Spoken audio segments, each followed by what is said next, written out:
চলুন দেখে নেওয়া যাক একটা সুন্দর চিকেনের রেসিপি। পুরোপুরি ভিডিওটা দেখতে।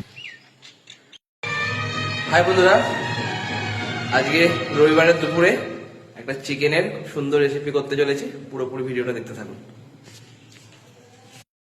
তো এখানে আমি নিয়েছি 800 গ্রাম চিকেন। এটাকে ভালো করে প্রথমে ধুয়ে নেব।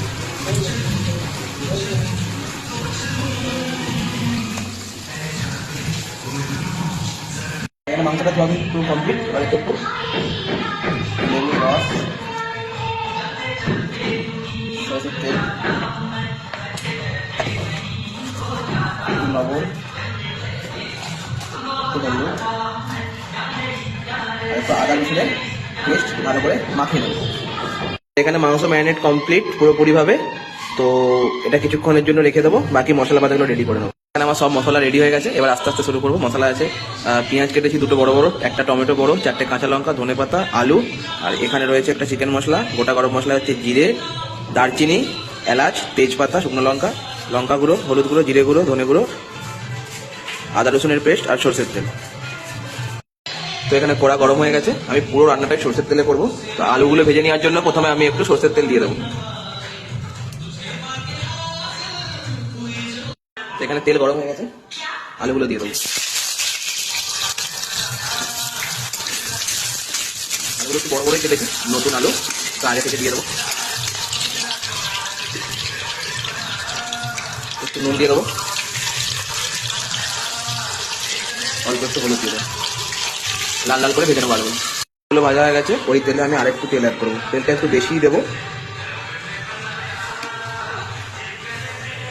তেলটা গরম হওয়ার জন্য ওয়েট করবো একটু। হয়ে গেছে, গরম মশলাগুলো দিয়ে দেবো।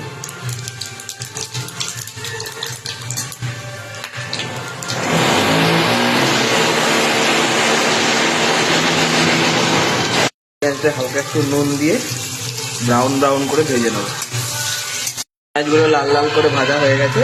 এতে আমি এবার একটু আদা রসুনের পেস্টটা দিয়ে দেবো। ভেজে নেবো ভালো করে। আদা রসুনের একটা খুব সুন্দর ভাজা ভাজা গন্ধ বেরোচ্ছে। তো এর মধ্যে আমি মাখিয়ে রাখা মাংসটা দিয়ে দেবো। দিয়ে মাংসটা ভাজতে থাকবো এখন।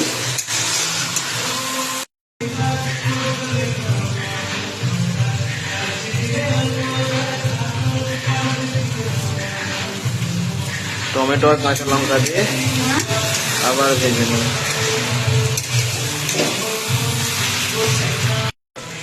টমেটো আর কাঁচা লঙ্কা দিয়ে আদা রসুন দিয়ে মাংসটাকে ভালো করে ভেজে নিয়েছি। তো এখানে প্রায় 30% মতো মাংসটা কষানো কমপ্লিট হয়ে গেছে। তো এখানে আমি আস্তে আস্তে গুঁড়ো মশলাগুলো অ্যাড করবো। প্রথমে দিয়ে দেবো হলুদ গুঁড়ো, তারপরে দিয়ে দেবো লঙ্কা গুঁড়ো, অল্প একটু জিরে গুঁড়ো। জিরে গুঁড়োটা বেশি দেবেন না। অল্প একটু ধনে গুঁড়ো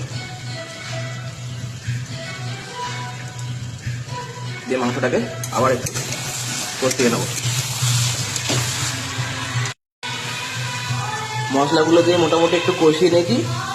হালকা একটু জল অ্যাড করবো, হালকা একদম। দিয়ে আবার এই জলটা শুকনো পর্যন্ত, তেল ছাড়া পর্যন্ত কষাতে থাকবো। তো মাংস থেকে তেল ছেড়ে দেওয়ার পর এবার আমি ভেজে রাখা আলুগুলো মাংসের মধ্যে দিয়ে দেবো। দিয়ে আমি আবার কষাতে থাকবো মাংসগুলো। মাংস আমার কষানো পুরোপুরি কমপ্লিট।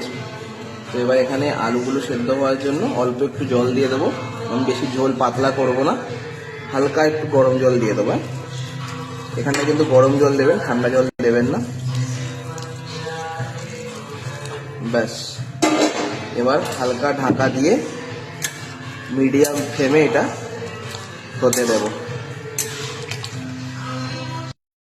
তো এখানে মাংসটা হালকা জলটা মরে এসেছে, কিন্তু আলুগুলো সিদ্ধ হতে একটু বাকি আছে। এই অবস্থায় আমি একটু চিকেন মশলা এতে অ্যাড করবো, সামান্য একদম, বেশিটা না।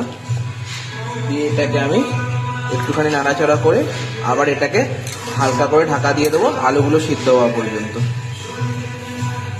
এখানে আমার মাংস পুরোপুরি কমপ্লিট, হালকা ঝোল ঝোল রয়েছে।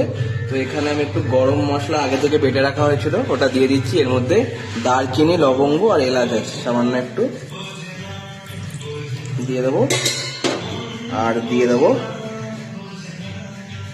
ধনে পাতা, ব্যাস পুরোপুরি রেডি।